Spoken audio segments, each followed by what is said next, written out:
Hey there, gang. It is time for another unboxing video. And in this box, it turns out there was something kind of special. One might even say kind of historical. What is it? Well, stick around and find out.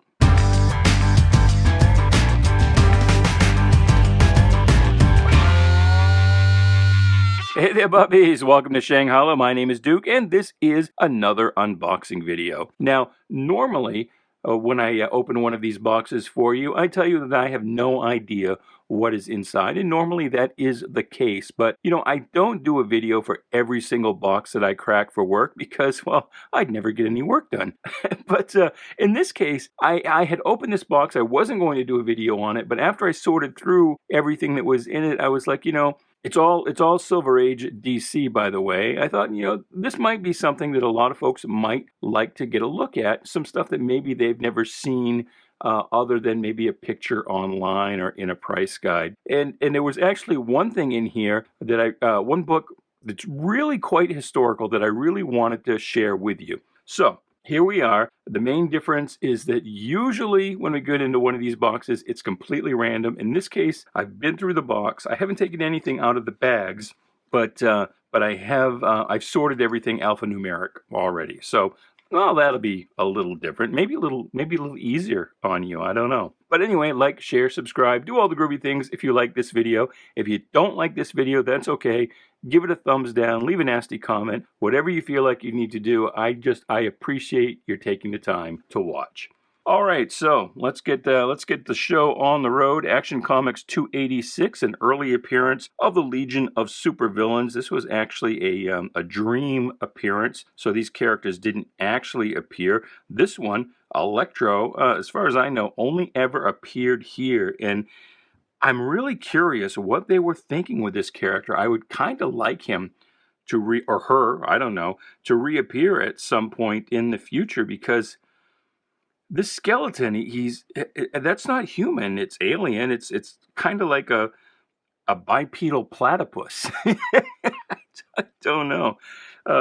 Whoever graded this book thought it was very good minus very good. I will be the judge of that. As you know by now, if you've seen these videos, I am grading these for sale on eBay. The seller name is Dotcomcomics. And all of these books we would expect to sell at auction for between $10 and $100. That's kind of our goalpost for when we set aside a book for me to grade to sell online as a single. Anything more expensive than that generally goes to CGC, and it is auctioned off at a site called comiclink.com. Anything less than that, it either ends up in the retail store, Dotcomcomics, in Freeport, Maine, maybe in one of our dollar boxes, or it gets sorted for sale as a multi-book lot on eBay. So let's look at some more. Here's Action Comics 287, Legion of Superheroes. Action Comics 293, the origin and I think the second appearance of Comet the Super Horse. Action Comics 301. And, comic book covers then were just a lot more compelling. I am a fan of word balloons on covers. I don't know how some kid would look at this cover and not feel like they had to pick it up to find out what was going on inside. Here is 303. Action 304 with Borko of Gorn and Boskar of Crag. Crag. I could see someone like Grant Morrison, bringing those characters back. Kind of a buddy space cop comic book, The Amazing Adventures of Borko and Boskar. Here is 306. 307. This one is interesting because it has an appearance by Saturn Girl, who kind of intervenes in this wedding, and it's her in her adult form, so it's Saturn Woman, but she has along with her Prody. And fans who read this story wrote in, and they were like, Uncle Mort, Mort being Mort Weisinger, the editor. Mort, you might remember that recently over in Adventure Comics, you killed off Prody. Prody was killed, sacrificed himself to bring back Lightning Lad. And so they hurriedly, over in Adventure Comics, introduced a character they called Prody 2. And afterward, they were able to say because this was Saturn Woman and not Saturn Girl, it was set in the future, and the Prody who appeared here was, in fact, actually Prody 2. Here is 308. And now this is the book I wanted to show you. This is Action Comics 309, cover date February 1964. And this book, the story in here is a pretty common trope for the era. It involves Superman employing one of his pals to masquerade as Clark Kent so as to protect his secret identity. Lois sees Clark and Superman standing side by each, and she's like, well, Clark obviously can't be Superman. I must have been wrong. And usually, who was posing as either Superman or Clark was either Batman, maybe one of the adult Legion members, one of Superman's robots, or I think even Crypto took a turn. But this book was kind of interesting because, get this bag out of the way, who do you think stood in for Superman? Let's see if we can find it here. There it is. Can you see that? That is John F. Kennedy. He takes off the Clark Kent disguise, and it is President John F. Kennedy. So what is neat and interesting about that? Well, all sources agree, that being, the Grand Comic Book Database at comics.org or Mike's Amazing World of Comics at mikesamazingworld.com. They agree that this book went on sale December 26, 1963.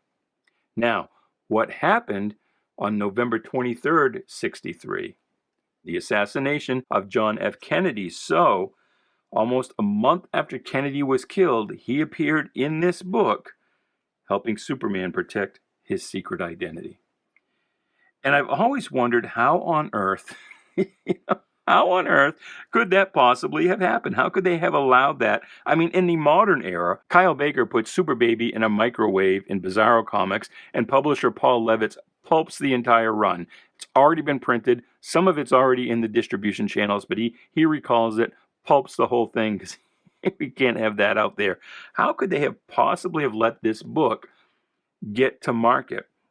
Because granted, there was a longer lead time back then. You had to have a book ready, not just to ship through the mail, through UPS to, a couple thousand comic book stores nationwide. It had to go to distributors and then to sub-distributors to be available on a certain date to every mom and pop corner store everywhere across the country. So a little more lead time was needed. So I have to believe that this book was not yet printed at the time Kennedy was actually killed. It had to have been printed maybe a week or two after that, and then, sent out into distribution. So how was it that they let this book get out there?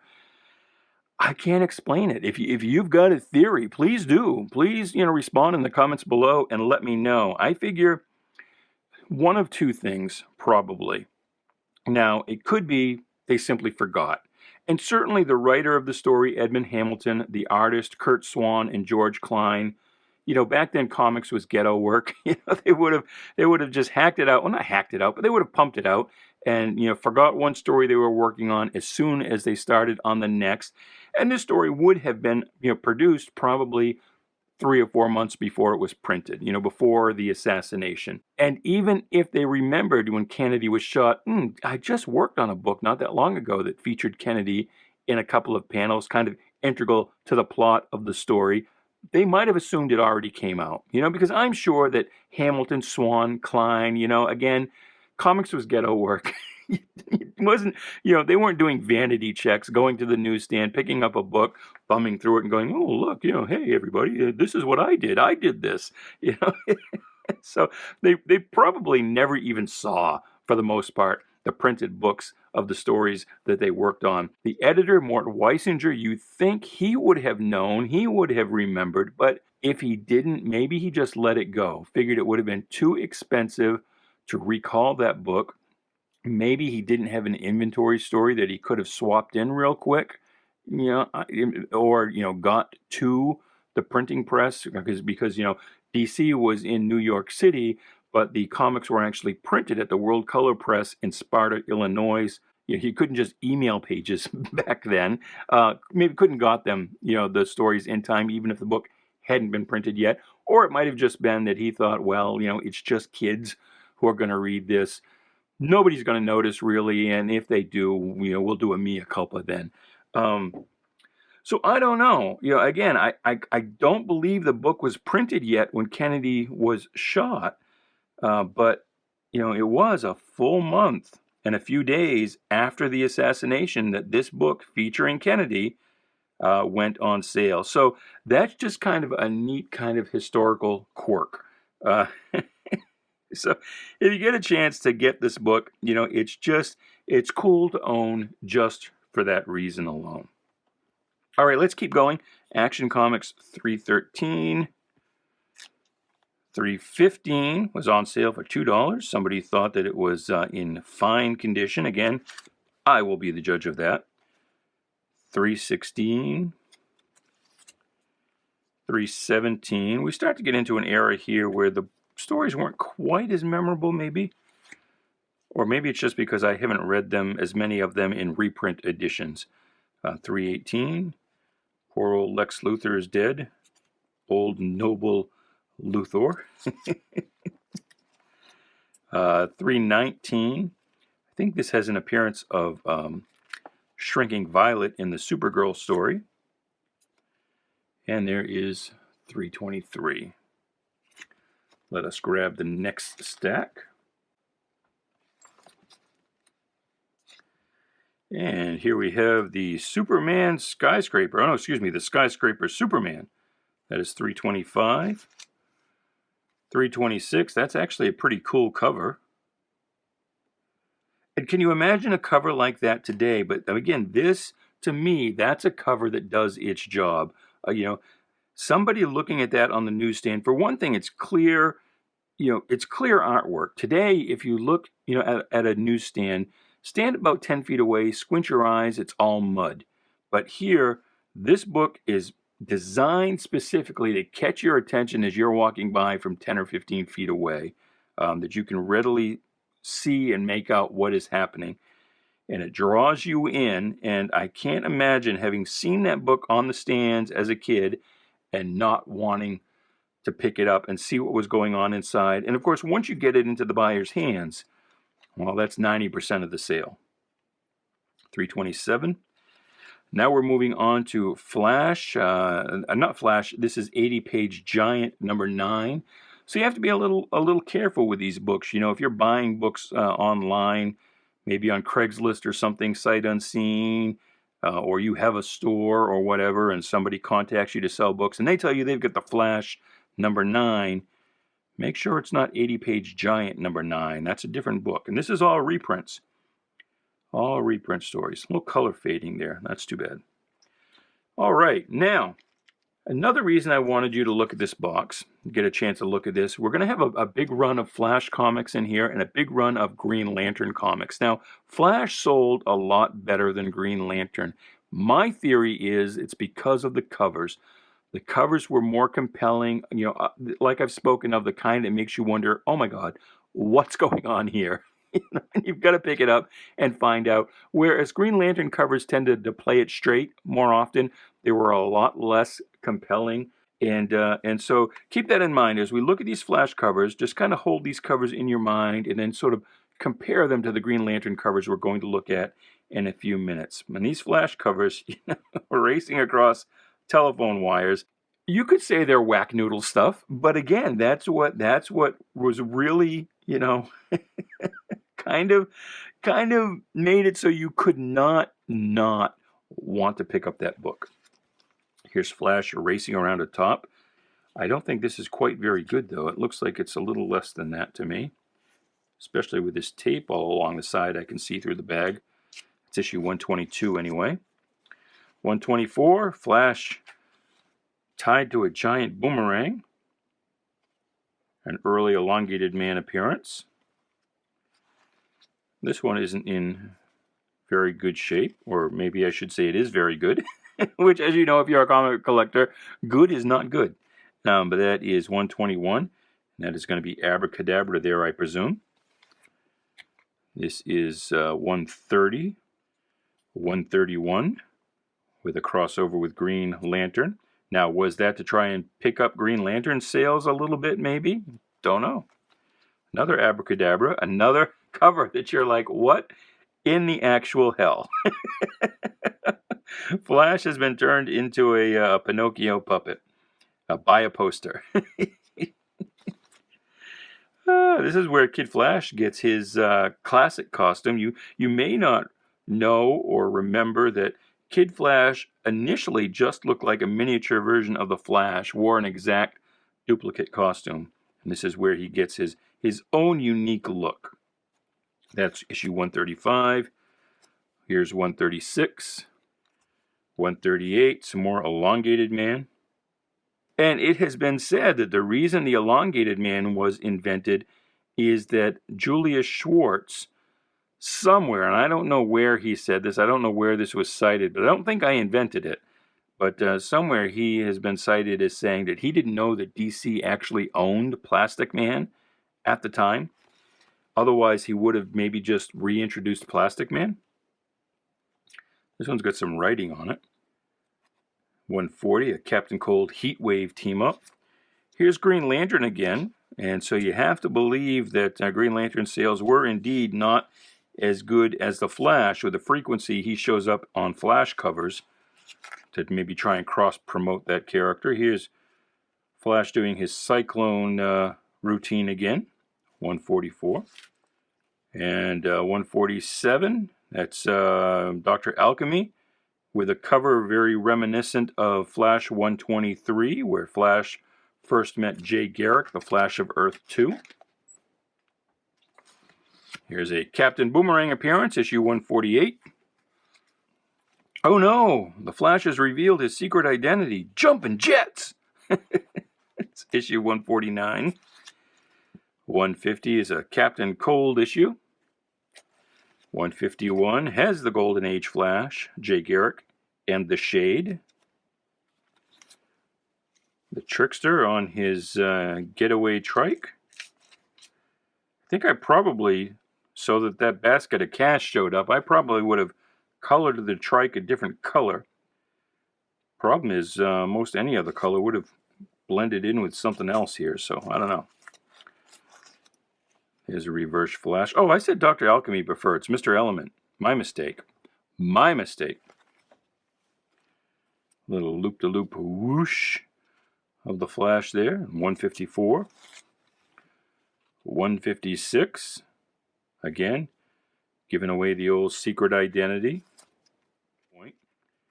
The oldest man alive. Something weird going on here. I don't know what that is. Tape residue or something, maybe. 158. Guy doing a... You'll remember in a recent video, an unboxing video, we looked at the Captain Marvel, the fake Captain Marvel from the 1960s, who had this split routine. And oh no, the Flash is quitting. The old empty costume trope. That's issue 159. Now, see, we spoke about that 80-page Giant earlier. There were, I think, 15 issues of 80-page Giant, and then it reverted to the format being used for regular numbering of various titles. So this is the Flash number 160 in the identical 80-page Giant format that we saw earlier. There's 161. A Comic Mag First. An entirely different story based on last issue's sensational cover. Huh. And so they're apparently they're not counting this as the last issue. And that maybe the 80-page Giant reprints were kind of, sorted into the regular numbering, but weren't actually produced by the same editorial team that took care of the regular book. I don't know. But that's interesting. That is a first. I don't know if I knew that right off the top of my head. I'm going to have to read that story. Here's the wedding issue, where Barry Allen and Iris West finally get married. This is a classic cover, where it's one of the first books to kind of utilize the logo in a creative way as part of the imagery of the cover. Kind of to hedge their bets, they still put a logo up here, just in case you couldn't quite figure it out what this book was. But yeah, that is a classic cover, suitable for framing. Here's another 80-page giant. This is issue 178. And this last book is or not the last, but last Flash book, not the last book in this box, but this is the one and only annual produced as part of the original Flash series. And back then, DC used these annuals. They were reprint books. There was a reprint of some of the stories from the previous year. Although not always. There were a lot of older stories as well. But that, I thought, was a good use of the annual format as kind of a reprint book. Because these days, annuals don't mean anything, and you just don't really, I don't know. I almost always don't buy the annual, even if I'm buying a regular series and ongoing. I don't buy the annual unless it's by the regular creative team and part of the regular ongoing storyline. I just skip the annuals. So here's a Green Lantern cover, and it's got some of the trademark Flash kookiness. As often as the Flash transformed his physicality, you would think he was Jimmy Olsen in that costume. And so was this done to boost Green Lantern sales? Was this done to boost Flash sales? Yeah, I don't know.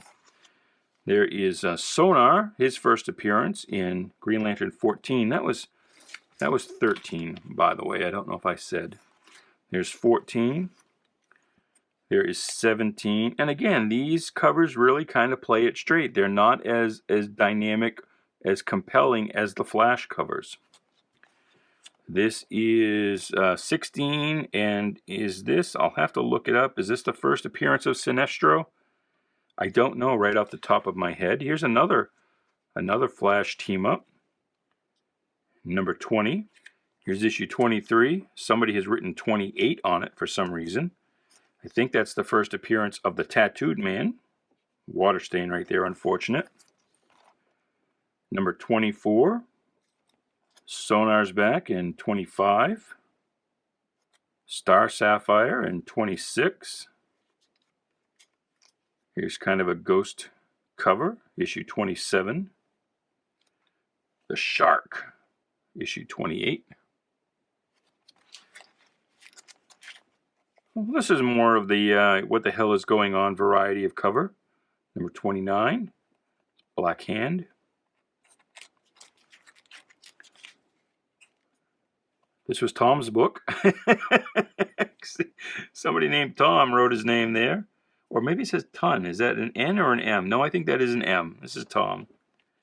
So Tom, I have your book. This is a classic cover. 2 ad pages missing, though. That's too bad. We'll have to see if that impacts the story at all. But that is a classic cover. What do we got next? More Green Lantern. Here is Green Lantern with Tom Kalikamikimaki. I forget his last name or how to pronounce it. They were still calling him Pie Face in this period and coloring him orange. I didn't know that Eskimos or Inuits or whatever were orange. But that's what they did back then. Here's Dr. Light, issue 33. And whose name is here? Jerry. This book belonged to Jerry. I wonder if Jerry was Tom's brother. 34. That's kind of cool. Here's issue 35, The Aerialist, which I wouldn't think would be much of a threat for Green Lantern, but I guess if you can cover his eyes with something yellow. Issue 39, Brutus Force. Here's Dr. Polaris, and I guess that's his first appearance, issue 47. The Dazzler, no, not the Marvel heroine. This is a different Dazzler, 49. And then issue 70. And that kind of looks like Adam Strange, but it's not. Looks like a cross between Adam Strange and the Elongated Man, but I don't believe it's either one of them. All right, and now I believe the rest of this box is all Justice League. Here is Justice League of America number 10. The Fantastic Fingers of Felix Faust. That's a crazy. It's too bad they didn't have one more member at this point. You know? Yeah. The what were their names? Kanagar, Hezbollah, and Wrath, or something like that. These demons, they would come back several times. That's issue number 11. This, I think, is the first appearance of Dr. Light. It is not in very good condition, but still highly collectible. Issue 12. Issue 13. Issue 14, this is the one where the Atom joins the Justice League, and this one's got, looks like that's Betty written on this cover. They all look like the same handwriting, all these names we've seen, but they're different names. So maybe it was a mother kind of doling out which book belonged to which kid. I don't know. Number 15. Issue 16 with the Maestro, which if memory serves ends up being an imaginary story. The Tornado Tyrant, who would later be incorporated to be the life force that inhabits the Red Tornado's android body and gives him his consciousness. I don't know if that's still the case, if they have changed the origin for Red Tornado or not, but I remember as a kid reading, I think it was issue 193, where that was revealed, and it was a pretty big deal at the time, if you were a fan of Justice League anyway, and the Red Tornado. There's issue 18 with a giant Atom, and we would see that trope many, many times in Justice League, especially later in the Bronze Age. They did it a few times. This is back after 12 years, the legendary Justice Society of America. So, by this point, Flash and I think a couple other characters had reappeared, but here they went ahead, really nailed down that whole concept of Earth 1 and Earth 2. And it's funny to think, 12 years, that's all that passed between the Golden Age and the Silver Age of comics, maybe a little less than that because we're on issue 21 already. That's like, making a big deal today out of something that appeared last in, 2008? 2008 just doesn't seem like that long ago. But this was a big deal at the time.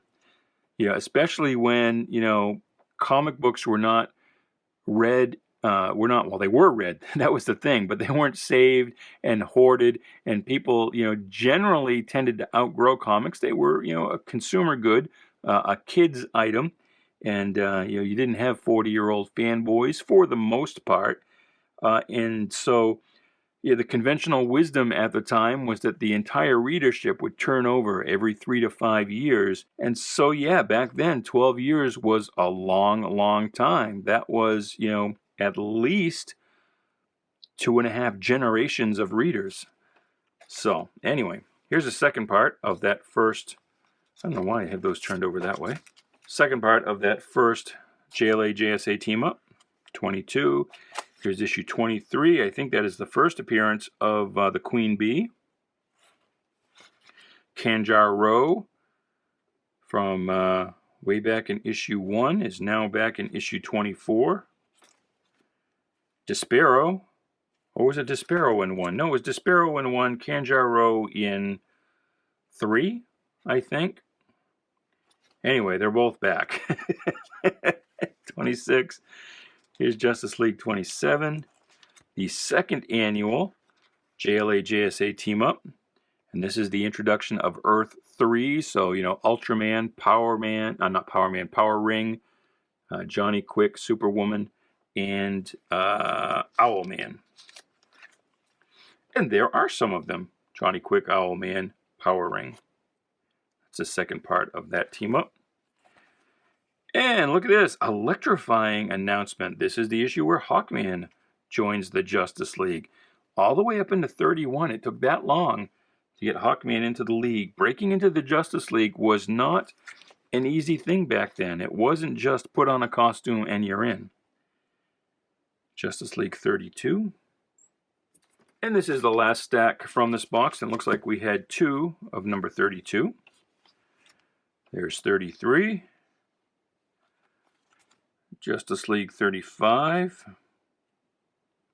Killer Moth was always a favorite of mine, for I don't know what reason, but anyway. 36. An 80-page giant. This is actually Justice League 39, reprinting the first 2 appearances anyway. And I can't remember if that's from, no, I don't think that's from Brave and the Bold. I think that's from an early Justice League issue. It's the ultimate utmost in comic magazines. Here's the key. Love the key. Probably because as a kid, one of my earliest Justice League comics was issue 150, which featured the key. Metamorpho, who, it's often said that Metamorpho turned down Justice League membership. He actually was made a reserve member or an honorary member. So, Metamorpho was kind of, sort of, quasi a member of the Justice League. Here's issue 44, and we've got Go-Go Checks making their appearance. Another Justice League, Justice Society team-up. Another 80-page giant. That's issue 48. And here's that one I mentioned earlier, that first appearance of Kanjaro. I think that's issue 3. And the last book in the box is Justice League of America number 51, and that's got an appearance of Zatanna. And Elongated Man, his costume back then, originally like we saw on those flash covers, he had that purple costume with kind of the wrinkly gloves and boots. When he switched to this costume, it was originally a dark crimson. By the time I was a kid reading comics, they'd sort of given up making it this color, and it was just regular old red. But initially, it was this darker color. But anyway, that's it. That's everything in that box. I hope you enjoyed that little tour, that little history lesson with the JFK book. And until the next video, goodbye, good luck, and please be good to each other.